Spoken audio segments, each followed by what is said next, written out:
Good evening. My name is Michael Hoppe, and I'm absolutely thrilled that you're here and supporting this very worthy cause of the Children's Art Foundation. What it is and what it does, it provides funds for children in and around San Miguel de Allende for them to really find their inner creativity.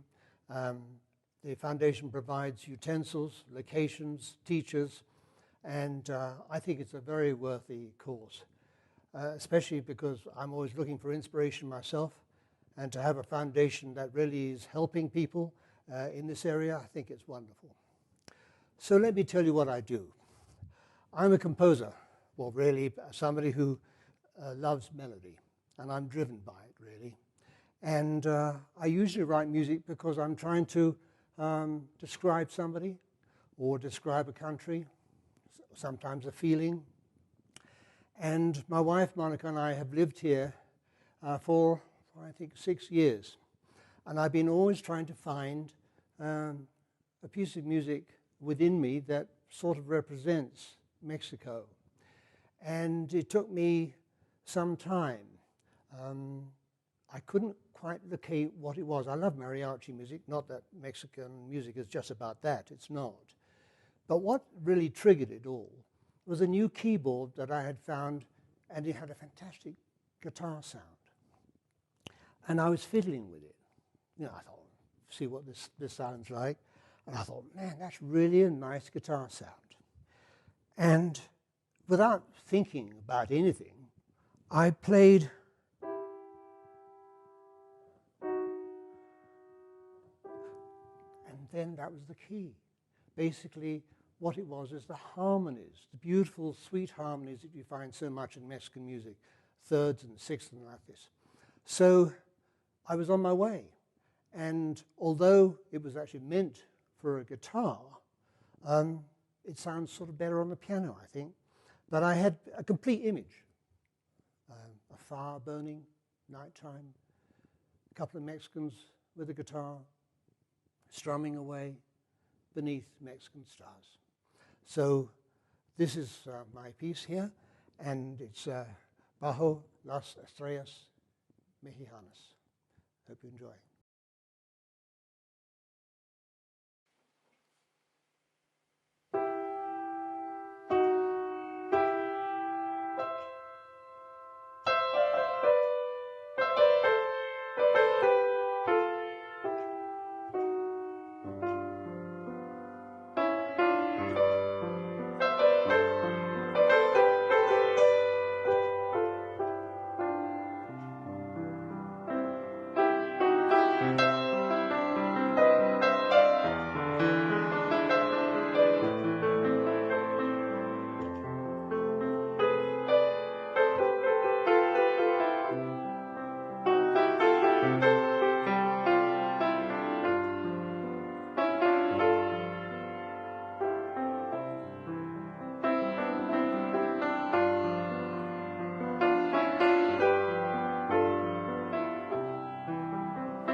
When Monica and I lived in the States for well over 30 years, I wanted to write a piece of music for that extraordinary country as well.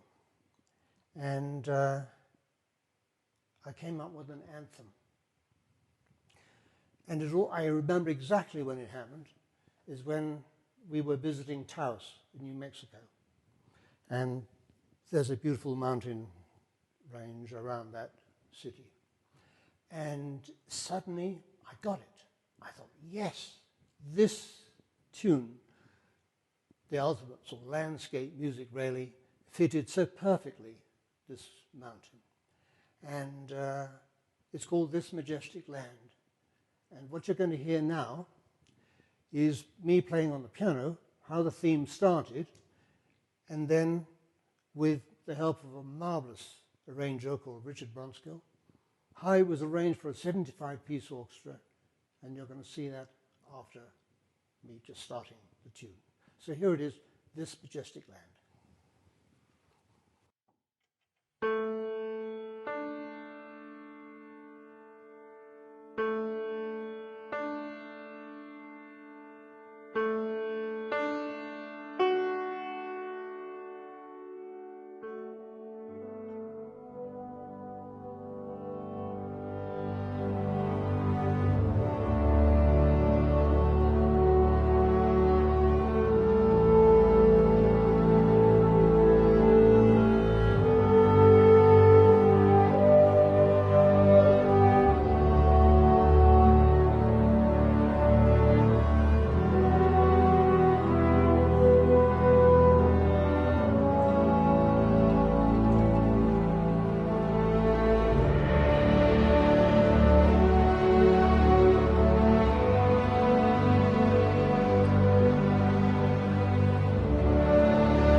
I'd like to thank Andrea Petcu for making this beautiful video.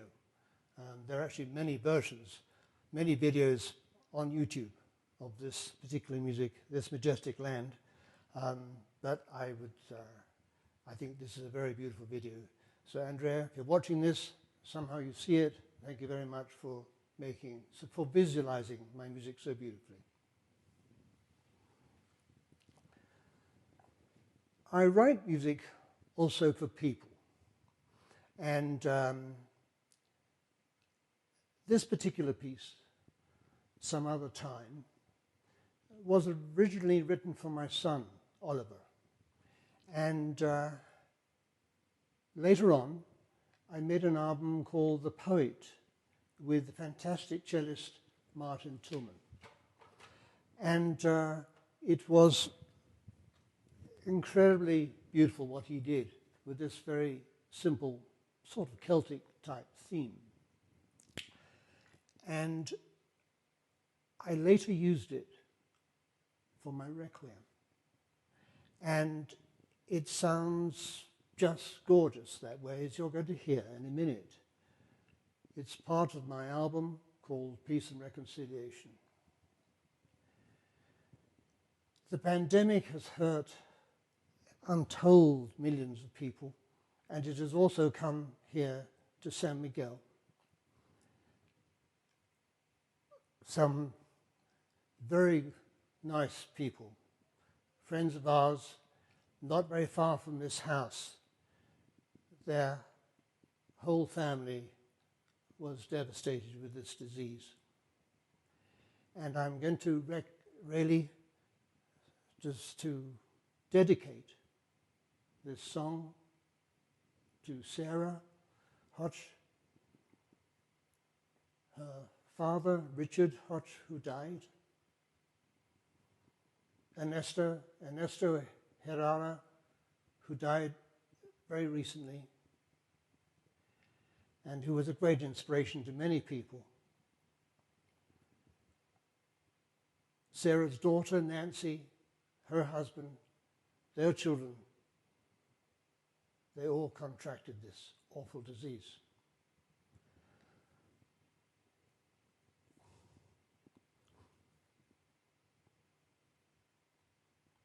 Sarah, it's for you.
that most beautiful version, beautiful performance by Ryan Holder conducting his Sedona Academy of Chamber Singers with the Tetra String Quartet. This is what you just heard with their version of In Paradisum, which was that tune, as you might now recognize. The next piece is Moon Ghost Waltz, and I'm dedicating this to a young friend of mine called Juan David, whose birthday on February 24th it is. I know, Juan David, a very happy birthday to you, man, and you are, I believe, 18. Your father, Juan, of Juan's Cafe, who we have often gone to, and he's been a fantastic supporter of my music in this town. And I'm very proud to know your father, and I'm very happy to know you, Juan David, and this is your little present, because I know you liked this tune when I first played it to you 6 years ago. So here it is for you, man. Happy birthday, Moon Ghost Waltz.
The next song I'll play is Beloved.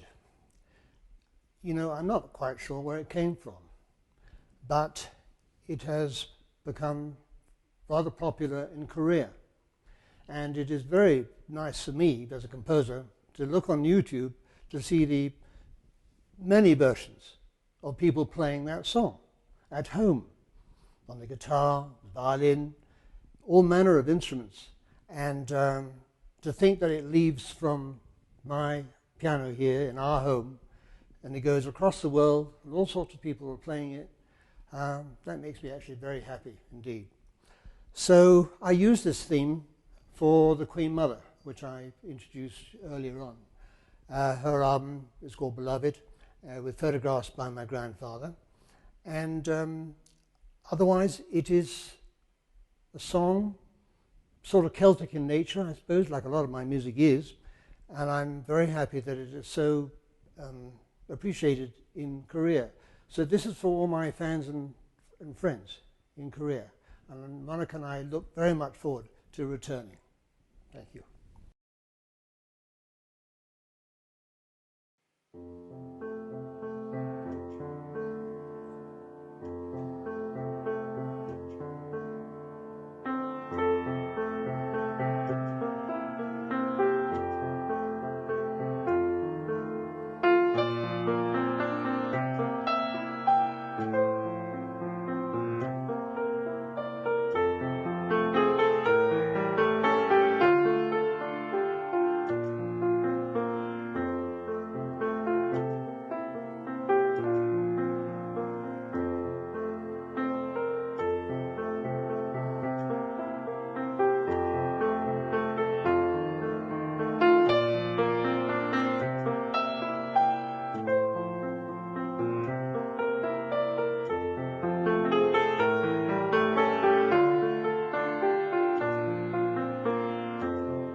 My next song is Renouncement.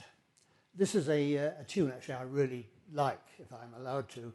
I wrote it for my daughter Rebecca, and it was first heard again with Martin Tillman on our album The Poet. And when I wrote the song, I had his cello very much in my mind, and I liked the dynamics. I could hear what the cello could do for something like this. So when we have, I could hear the cello really digging down into that. So this is Renouncement. And the word comes from a poem by Alice Meynell, who my grandfather photographed, and I think in 1908. And she wrote a most beautiful poem called Renouncement. You'll have to look it up, but it's very, very lovely. And this is the tune that really came from it. As I said, it's being dedicated to my daughter Rebecca. This will be then followed by a video with an orchestral version, again beautifully arranged by my friend Richard Bronskill, and featuring photographs by my grandfather of famous women. And I think the combination of the images and this particular version of this tune goes very well together. And I'd like to thank Suzanne Dessette, a very good friend of mine, for making that video. Thank you very much, Suzanne. So here's Renouncement.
Last year, I read a very interesting new biography by Annick Lafage about Chopin.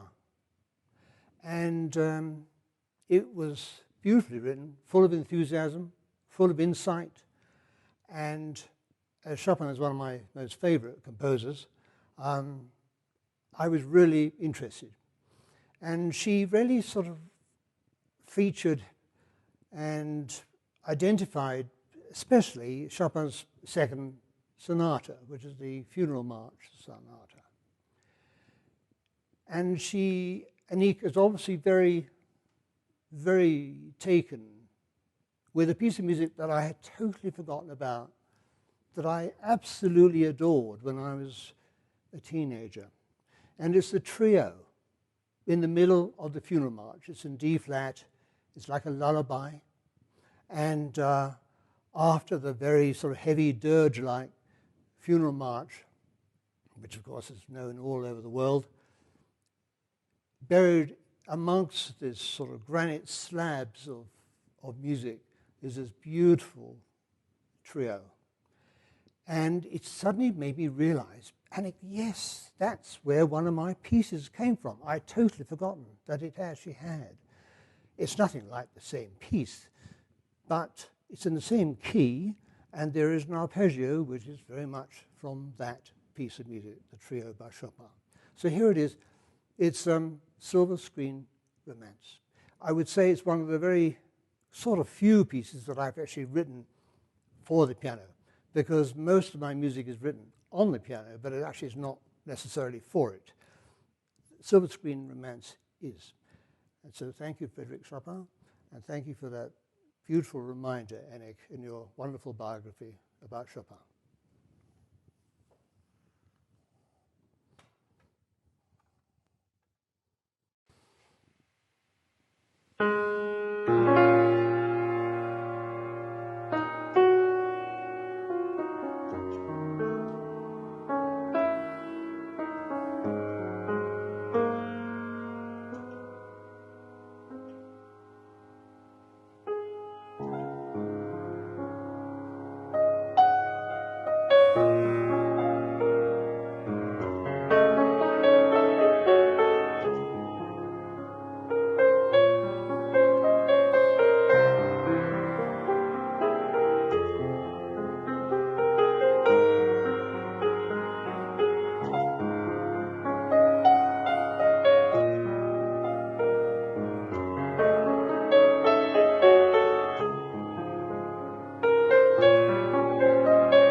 The next piece is called The Parting, and I guess it has been the music that has most changed my life.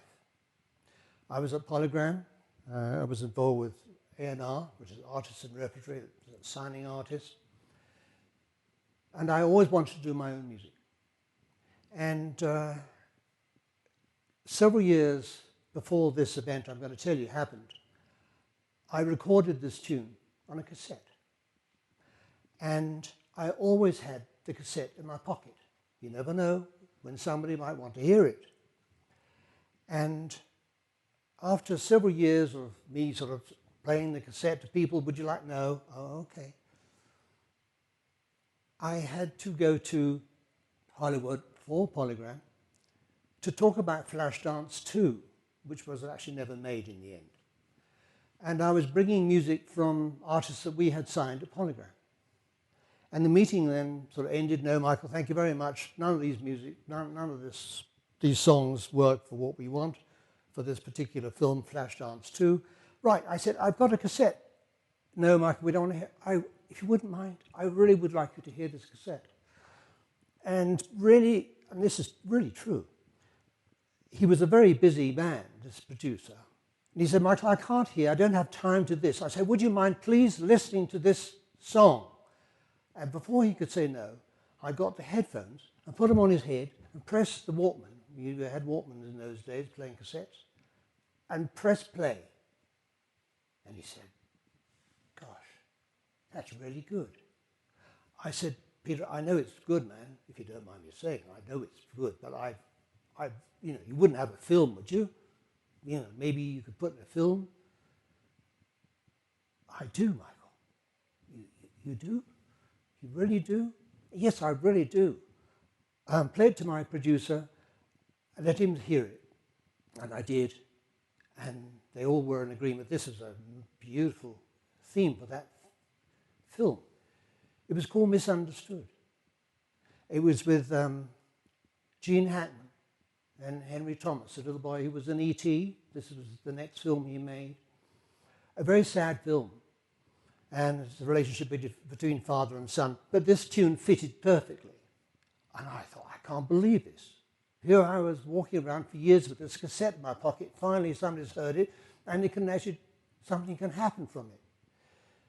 Eventually, the music was put beneath a rough cut in the film, and it worked beautifully. And I was then asked, Michael, have you scored films before? Yes. You have? Oh, yes, absolutely. You have? Yes. So you know how to score films? Oh. Well, we're going to sort of go and try and find out where the music should fit in this. Do you want to come along and perhaps you can help us stream the film and see where you have done this before, haven't you, Michael? Yes. So before they arrived, and we were now living in New York, I called my friend who was an arranger, marvelous, Carlos Francetti. I said, Carlos, I've got a film. He said, you haven't. I've been trying for years to get a film. I said, I know, I've got a film. I can't believe it. And this is the theme. And he said, well, God, I can't believe it. Yeah, well, I have. Would you mind doing all the underscore? Because obviously I don't know a thing about how to do all this stuff. Well, long story short, he did. And Polygram said, basically, Michael, if you wish to stay with us, we'd love to have you, but you can't do the music on the same time. Or you do the music and you leave us. You make up your mind. Well, Monica and I discussed it briefly. I was 39, and I said, right, after 15 years of Polygram, a very happy time too, I want to do my own music. And I had actually nothing to show for it except this one song, The Parting. That's what started me going.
By the way, many people have recorded this tune since. Zamfir, the pan flute fellow, Vangelis, who's my hero, absolutely, and for him, who of course never records anybody else's music, he doesn't have to. One of the few geniuses I've ever met in my life, Vangelis, he recorded this tune. And so it's gone out into the world, but this is what started my career. The next piece is called Prayer for Doctor. It started in a very strange way, and I'll tell you the story briefly. It started because of wind chimes, and I'm going to show you some wind chimes.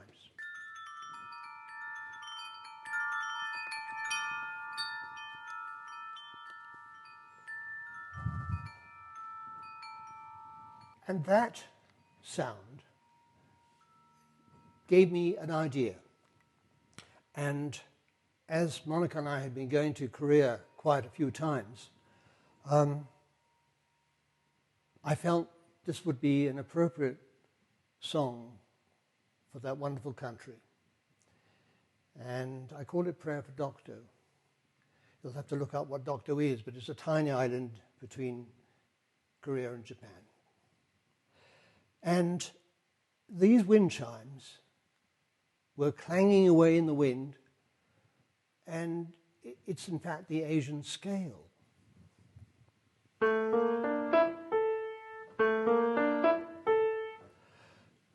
And I thought,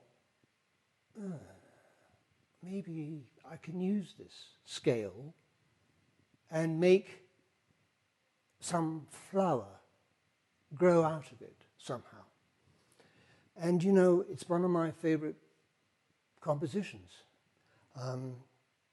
I later had it used for my Agnus Dei, which is one of my very favorite choral pieces. But it all began because of those wind chimes.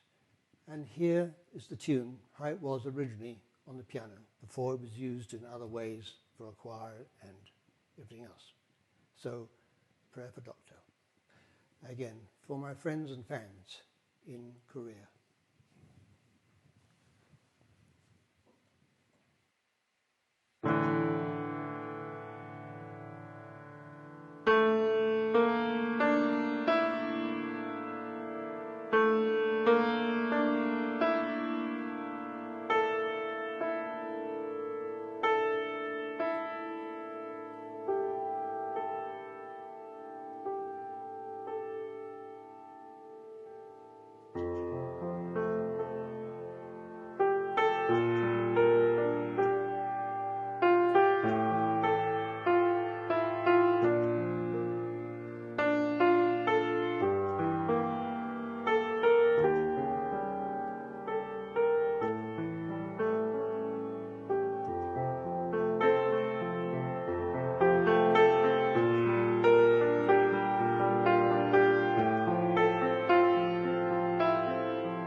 The next song is The Waltz of Whispers. This came from an album which is perhaps for me one of my most important albums. It was a turning point really in my career. And it was really because of Tim Wheater, the fabulous alto flute player. And after I left Polygram, I became actually very unsure that I should become a composer. And I also didn't know what to do. And as many times as it happens, when you don't know what to do, you start a consultancy. Because I knew how to get people record deals, and that's what I did. And Tim Wheater was one of my clients. And he said, Michael, why did we play some of your music? I believe that's why you left the record company, to actually do your own music, right? Not sort of promote other people's. I said, yeah, man, but, you know, it's slow and a bit sad, and, you know, I don't think people would be interested. He said, Michael, why are you being such an idiot? Why are you being such an idiot? I said, I'm not being an idiot. Yes, you are. Well, he said, play one of your tunes. I went like this. He said, no, Mark, you're not playing it with any seriousness whatsoever. You're not owning it. Now play it properly. It's your damn song. So I played like that. And he said, Michael, look, I'm going to say one more time, own the song, or we don't bother talking about it anymore. Okay, you're clear? I was sort of annoyed, really. I was getting embarrassed. I said, okay, well, I'll play it really slowly. He said, yeah, really slowly, and make it with feeling. As I said, it's your song. So I played it really slowly, and he lifted up his alto flute and started to play. Quite frankly, it made me weep. I had never heard my music so beautifully performed before, ever. And Tim Wheater and I made the first of quite a few albums together. It was called The Yearning. And one of the tunes that we did of my compositions was called The Waltz of Whispers. And it then got a life of its own afterwards as a song. And my good friend David George, a very good lyricist who lives in LA, he wrote some beautiful lyrics to this song. And it was subsequently sung by Oh Hyun-woon, a Korean, as you will see in a minute on the video, who was about 11 years old. He couldn't speak a word of English, of course, but his diction was fantastic. And so this pure little voice singing perfect English of David's lyrics with this tune called The Waltz of Whispers. And the song that actually was sung by this young boy was called, and is called, I Will Be There. And so here's the melody for it.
wasn't he fantastic, that Oh Yeon Jun? 11 years old, amazing. And yeah, I'm sure he's got quite a career in front of him. The next friend I wrote some music for is a very close friend of ours in Portland, and her name is Betty Sinclair. And this tune is for her. It's called Bella for Betty. And I recorded it originally with my good friend Joe Powers, the wonderful harmonica player, on our album called, what's it called? I was getting melancholy, no, Nostalgie. And this is of course, the solo piano version. Betty, this is for you, darling.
The next is my PAUs. And the reason why I wrote one, which actually is the reason why I started writing Requiem, was because my wife's mother had died. And there was a memorial for her. And when I was at Polygram, I was involved with people like Andrew Lloyd Webber. And of course his PAUs is extremely beautiful. He did that shortly after I left the company, and I thought his Requiem was astoundingly lovely, and this PAUs, his especially. So with that in mind, I thought, and with Monica's mother needing and having a memorial, I thought I would write my own PAUs. It is one of the favourites of my daughter, Rebecca. And she used it in her beautiful, very timely short film, 2020, MMXX. And you will see that after this performance here. And she used a section of the Pie Jesu, but it originally started with a beautiful singer, a friend of mine called Heidi Fielding, and she was in a glorious voice. And this very simple tune she made literally heavenly, and became part of my requiem. And the other singer was Dwayne Briggs, a wonderful tenor or baritone, and they duetted on this particular song. Very simple, and I love that my daughter has used it for her film 2020.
I wrote this piece, it's called Farewell.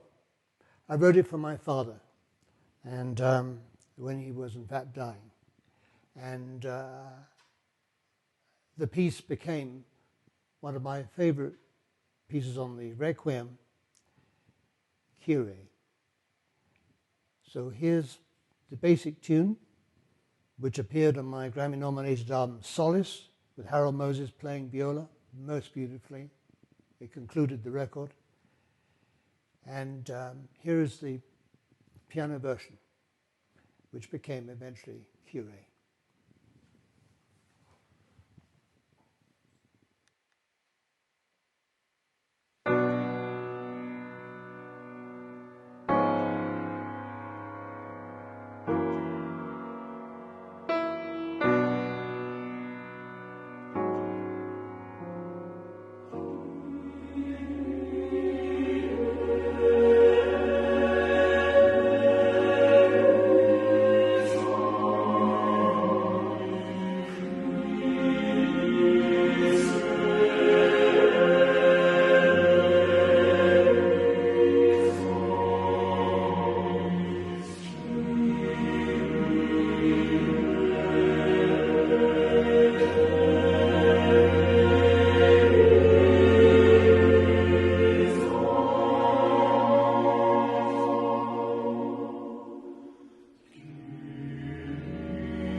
final song for this evening is Children's Waltz.